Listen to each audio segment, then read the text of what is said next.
Replika patung Liberty setinggi sekitar 35 meter roboh akibat angin kencang yang melanda Brazil Selatan pada Senin 15 Desember 2025 sore. Insiden itu terjadi di kota Guaíba, wilayah metropolitan Porto Alegre. Tidak ada korban jiwa dalam insiden ini.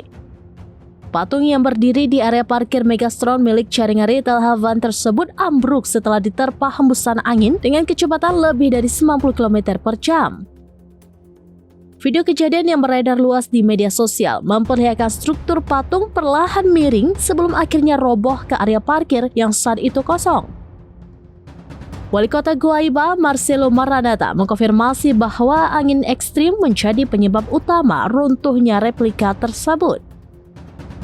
Ia menyebutkan sejak awal kejadian, pemerintah kota bersama pertahanan sipil langsung bergerak memantau situasi dan mengamankan lokasi untuk mencegah resiko lanjutan.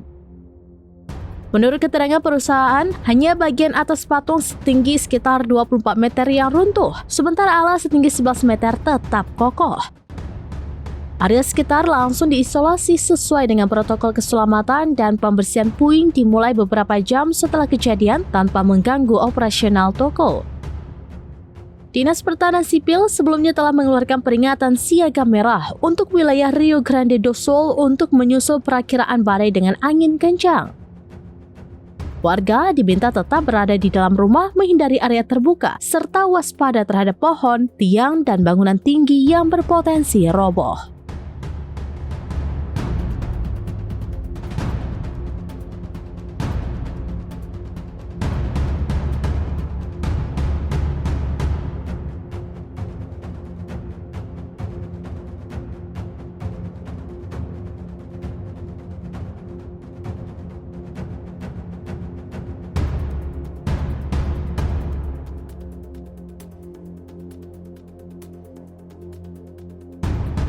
Download Tribun X sekarang, menghadirkan lokal menjadi Indonesia.